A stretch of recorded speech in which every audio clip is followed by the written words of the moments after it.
What is up, everybody? Welcome back to the channel. We have had a lot of good game drops this year, and we haven't been talking about them quite enough. So we're going to do a little breakdown today of the stuff I've been playing, probably what I'm thinking is going to be the game of the years. It's mainly going to be between Claire and Silksong, to be honest. Two games I've really been enjoying, but we're also going to throw some Zenless in there because, of course, that takes up a lot of my time. Just a reminder, if you're looking for most of my anime discussions, reactions, things of that nature, like new One Piece chapters, be sure to check out the Blurred Out podcast. That is where I do all those, available on all podcasting platforms and on YouTube. Okay, so you know by now that Silksong is out. Silksong is making waves. Now, if you don't know about Silksong, this is the sequel to Hollow Knight, which is a Metroidvania style game where you're traversing through this really unique land, fighting different kinds of bosses, finding unique upgrades. It is a quality experience. If you watch me when I used to stream on Twitch, that was what I streamed for a good portion of time, was just Hollow Knight. And I think I stopped streaming Hollow Knight when I was going through a playthrough. I lost an incredible amount of souls because I was doing something stupid and I died twice. I was like, all right, well, we're gonna take a break from that. And then I just switched to Cuphead, which a different level of frustrating. Also Cuphead, one of my favorite games of all time, but not the discussion at this point in time. Now, Silksong was announced as originally it was going to be DLC for Hollow Knight, and Hollow Knight was released back in 2017. They were going to have Silksong be a part of that. Now, it's essentially because of how long it took for them to make Silksong, they made it into its own thing. So it's its own game, $20. Basically, when it dropped on the 4th, crashed Steam, crashed the Nintendo shop. It crashed everything because everyone wanted to get their hands on Silksong. And I mean, we've been waiting forever for it. What, if that's 17, it would have been probably 6+ years, like based on when they actually announced that it was going to come out, all the way up to the point where we actually got it. Because we've been waiting like E3s, we've been waiting at, the Game Awards, Nintendo Directs. We've been looking for Silksong stuff, and we finally got it. And it feels so good to be back. Like I loaded up Silksong, I started playing it. As soon as I got in the game, like, you get the cutscene and then you get the game, I just started moving and playing. And it's something I like about this style of games is that you really just get in there. There's no like long drawn out intro. You don't have to like really get a huge cutscene or like basically cinema-esque video of the game before you start the actual game. It just drops you in there and you start playing. And like all of my old Hollow Knight kind of feelings start kicking in, which is interesting because the game doesn't play exactly like Hollow Knight just because of how Hornet moves. So it's not a direct translation, but the concepts are the same.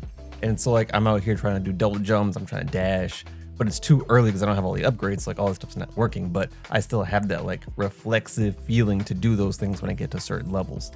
Some like major things I noticed, because I'm still kind of early in Silksong. I've been trying to like deviate time between playing Silksong and playing Claire and playing Zenless and playing League. So I'm just like trying to do a bunch of stuff at once.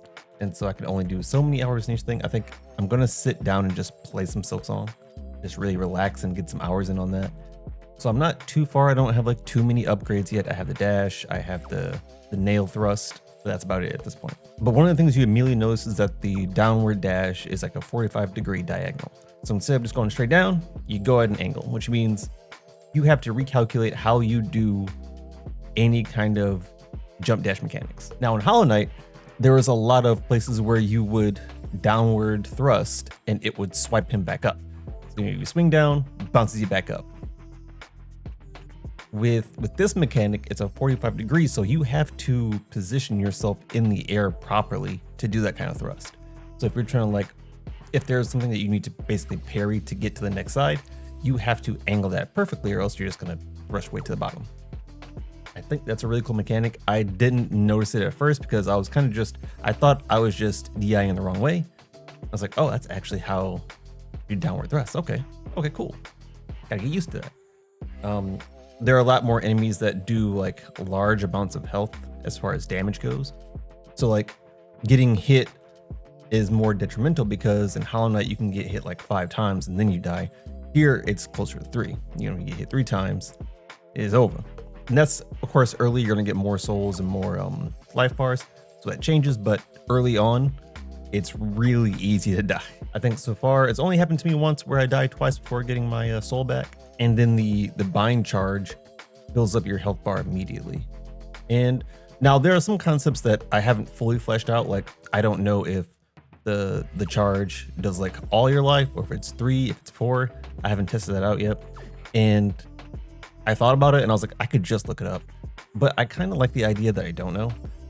I want to keep playing and eventually learn through actually just trying it before I just, look up stuff. I feel like that makes these types of games in particular, but games in general, I feel like that makes it more fun. Just like learning the game throughout the game. And not to say that like Hollow Knight or Team Cherry in general created this kind of idea of letting the game teach you, because that's an old mechanic, right?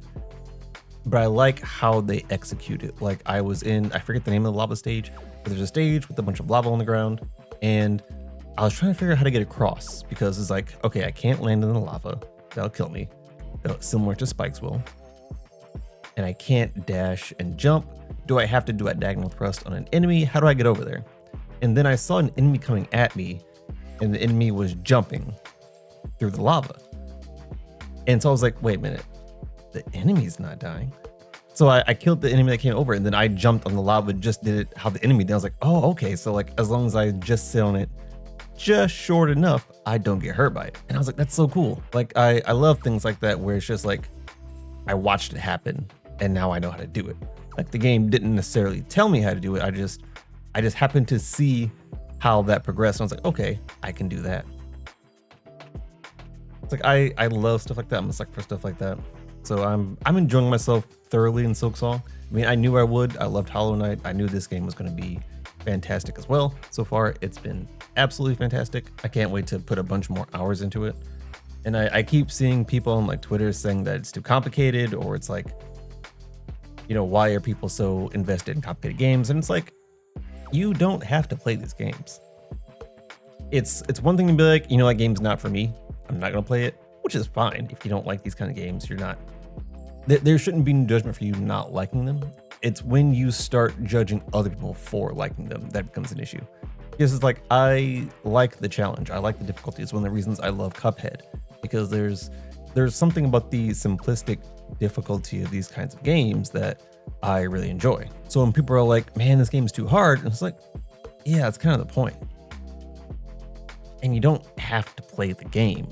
You can play any game you want. You have the free will to play whatever game you choose. If you feel like this game is too hard, you're like, okay, game's too hard for me. Because realistically, if you play this game at its weakest levels, you're not going to enjoy it as much. That's kind of where a lot of the charm comes in, is you trying to overcome some of these really hard challenges. So yeah, it's a game that I love. It's a game I'm going to recommend to anybody looking for a new game. Alana, I'm looking at you. I know you haven't finished Hollow Knight yet. I'm coming for you for Silksong too. You got them playing both. But if you have not tried Hollow Knight or Silksong, I think Hollow Knight was on sale. I don't know if it still is on sale. If you get a chance, I know it goes on sale a lot. Grab Hollow Knight, just play it. Such a good game. And I mean, Silksong is only $20, so whichever one. I think Hollow Knight's like 14, Silksong's like 20. Grab both, grab one or the other. Such fantastic games. On to the other Game of the Year contender. We have Clair Obscur Expedition 33. Now this, I believe, is from the same team that made Black Myth Wukong. And this is an absolutely gorgeous game, for one. Looks beautiful. I'm so into like the story right now. The character design is immaculate. And I mean, I love turn-based strategy games.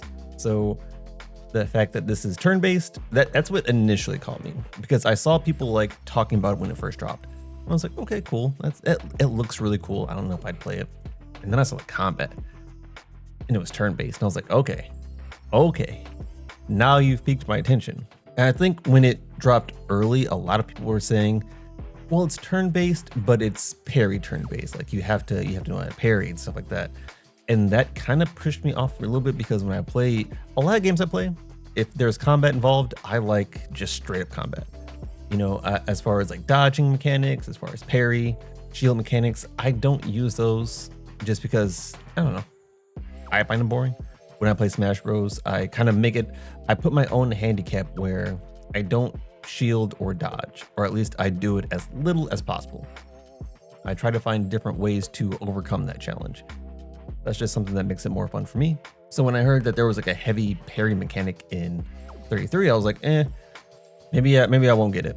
But I kind of watched some more gameplay and I was like, I don't know, it still looks really interesting to me. So I ended up picking it up, playing it, and I I love it. Like the parry mechanic it's somewhat difficult to get used to at first, especially for me, a person who doesn't parry all that often or play games where, timing the parry mechanic isn't really, really important. I didn't play things like, Elden Ring or some of the more Souls games where parrying is a thing. I think I played Bloodborne where parrying isn't really as heavy a mechanic as the other ones are. So like it took some getting used to, but it's not hard to get used to be honest. Once you like get the timing, like I can visualize myself slowly learning the timing after taking like 2 or 3 hits, and it becomes real like reflexive to a point. Like I said, the characters are amazing. Lune is my favorite and she floats. I've said it many times. I think I talked about it when I was talking about Zenless. When the character floats, that kind of like game design is my favorite. I love floating characters. So the fact that I can float with her, that she floats in combat and that she floats like as I'm traveling the world. Yep, favorite character. And she's gorgeous. Like the design for her is absolutely immaculate. Love it. Mael is my second favorite. Girl is crazy strong. And those two are on my squad at all times. I think Gustavo, Shield, and Verso are all in the same wheelhouse as far as how much I like them. And then Monaco is probably my least favorite. It's not that I dislike him, I'm just not invested in his character as much. I think I am towards the end of Act 2 with Claire. And what's happening is like I'll get through a good portion of the story and then I'll just go do a bunch of side stuff. Like I've been collecting outfits and hairstyles for like Lune and Mael specifically, but like I've been out there pretty much trying to figure out where all the cool outfits are so I can collect those and use those. I've also just been fighting random stuff on the continent, which I really like. I like the concept of like, you have the main story and you have this open world where you can kind of like just navigate to. You clearly have a path that you have to go, but you can just do side stuff. And I mean, it's pretty common for an open world game like that. I just think that it's really nice the way they have it here where there's like an overworld where you just fight stuff. And there's collectibles, there's different areas you can go to depending on like what levels of SQE you have unlocked. So it's just a well-designed game and it's really fun. I won't spoil the story because I think it is really intriguing, and I if you want to know more about the story, I suggest you either play it or you watch something from beginning to end of like the story progressing. I think it's really cool. Like I'm always interested in that game no matter what I'm doing, whether it's side stuff or it's main story stuff. It's always got my interest, so like I really enjoy that game.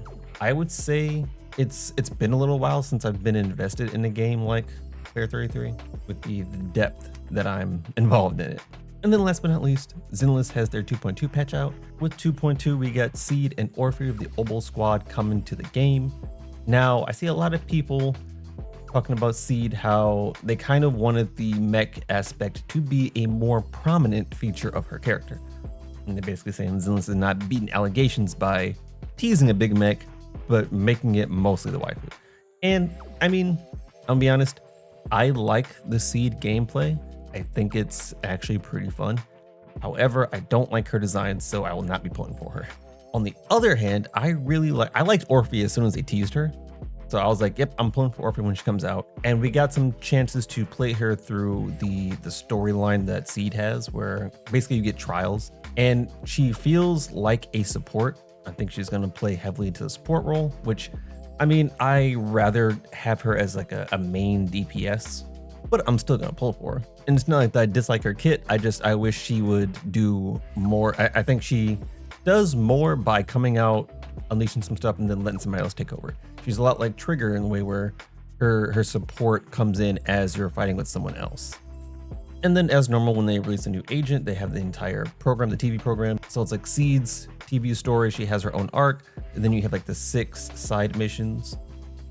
Plus you have the new chapter, chapter 3, which focuses heavily on the Obol squad. Now I've done some of the TV missions, but I haven't started chapter 3 yet. So I don't really know what the story is going on there. I'll probably jump into that once I get a little more Silksong in, because usually you get a lot of time to kind of play through Zenless' story. And I think we're not getting the next jump until a couple weeks from now. So I got time. They also have a Bang Boo event, the tower defense. Now I usually don't like the Bang Boo events because I feel like they drag on so much. I can't stand them. I wish they would do less of those.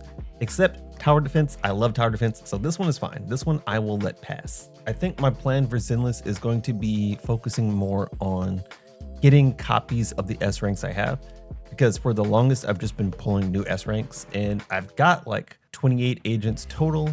I have a lot of the S ranks that have come out, at least the ones that I wanted, but a lot of them are just standard S. Like I think Yanagi and Caesar are my only M1s. I want to get people to like M6, which I know is a big thing because I'm mostly free to play, but I mean, it's possible. And I've had pretty decent luck with my 50-50s, so I'm not too worried about that. But I want them to be more powerful because I want to clear stuff a little bit better. I still find that I'm having some difficulty clearing the defense towers and the battle towers, all that kind of stuff. I want to be able to clear through that. As of now, my favorite agents are Yanagi still, Evelyn still, and then Yijuan has risen the ranks. So usually if I'm playing a team, it's going to be led by one of those three. And I think I said this in my last Zenless video, but I do want to focus entirely on making the game more playable for me, whether that's like building the teams, building the proper items. For the most part, I think the items, the discs, the W engines, those are all set pretty well.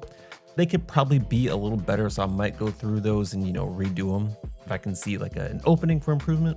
But I want to maximize my efficiency so that I can do more stuff in the game. Because otherwise I mainly just do like the daily tasks, and I keep up with it, but I don't go into like any of the heavy battle stuff because my teams aren't set for it. And I got to get that set up so I can enjoy more of the game. But that's what I've been playing so far. I mean, of course, you can sprinkle League in there. I don't really have any League updates. I should start doing more League updates. I'm going to remember that next time. Because of how much I play League, I should start, just dropping League stuff in there. But yeah, I think because we're going to have the Game Awards in December. I think it's around the 11th. I'm guessing that Claire and Silksong are going to be the Game of the Year contenders. I don't really care about any of the other ones, so I'm focusing on those two. I think Expedition 33 should take it. Like the only reason I say that is because one, I haven't played through Silksong enough to put it above it. And two, I think a lot of Silksong's hype comes from just waiting for it. Not saying it's a bad game in any context, but I think if you were to line it up game for game, there's a lot to Claire that I think just has to be appreciated. Now, I very well could change my mind come December, depending on how deep and how intricate Silksong gets. So we'll have to wait and see. But yeah, let me know what you guys think if you're playing these games, if you want to play these games, what do you think Game of the Year is going to be? Leave a comment down below. Don't forget to like and subscribe. I'll catch you in the next one. Peace.